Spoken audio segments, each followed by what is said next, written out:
Hi, welcome back to Anna and the Labs. This is episode 3 of our series. So if you missed the first two, make sure you go back and watch them before you start this one.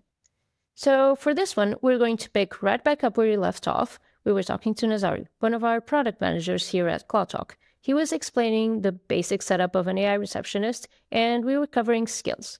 We already covered 2, extract information and take a message. So let's get into it. Maybe while we are on it, I can see in your scenarios that you have, if it's an emergency, then let's transfer immediately. So perhaps let's now configure the transfer. In transfer to human, I will just copy the same thing that we put into extraction properties.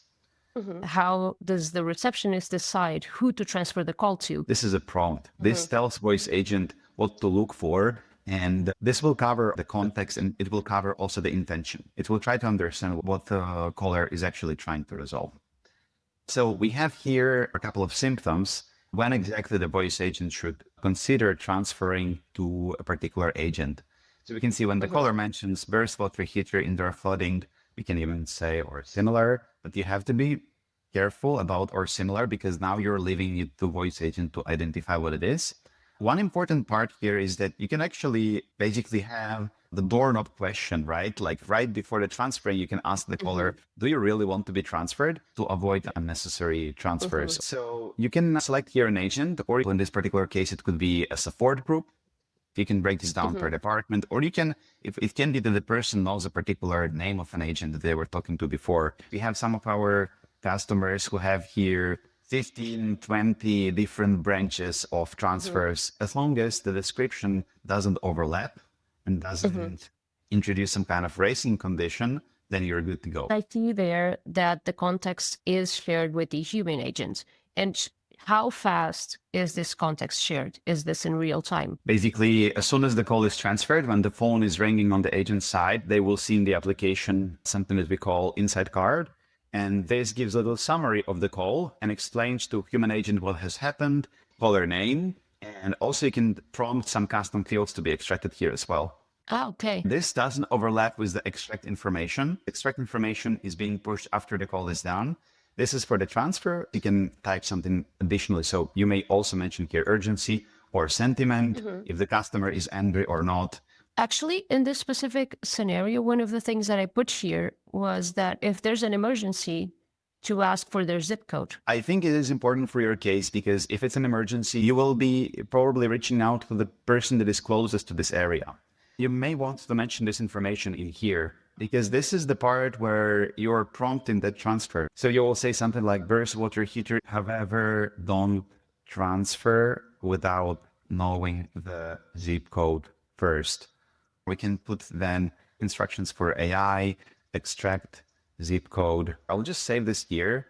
You want to consider to record this information here, right? Because this will be the information that is summary of the whole call. So if you know that this is one of the structural information you want to be stored, you want to be shared later with other tools, for example, then you may want to have this here as well.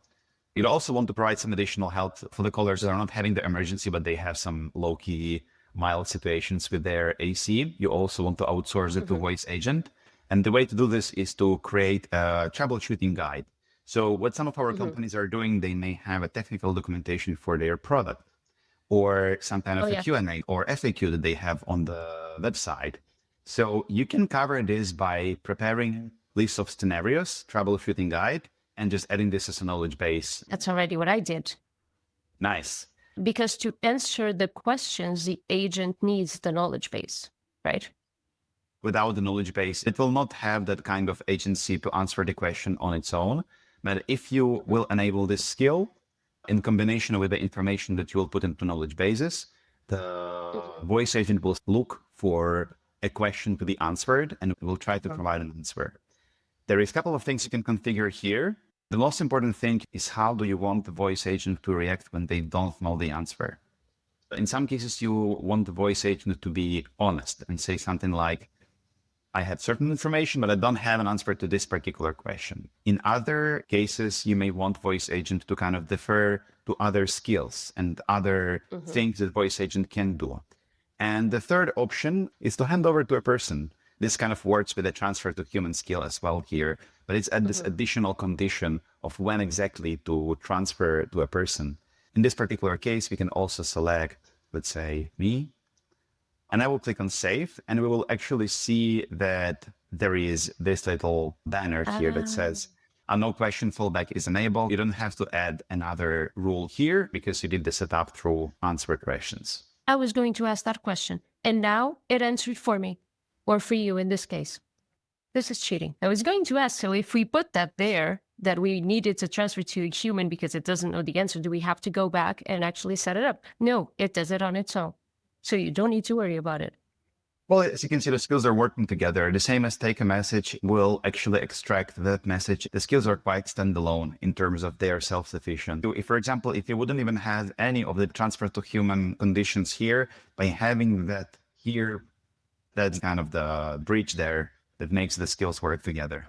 Okay, perfect. So does that cover everything on skills? There is a custom skill, but I believe it deserves a separate session, I would say.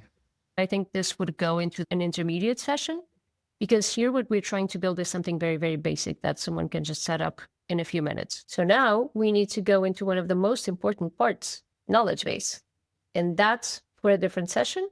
So we'll cover that in the next one.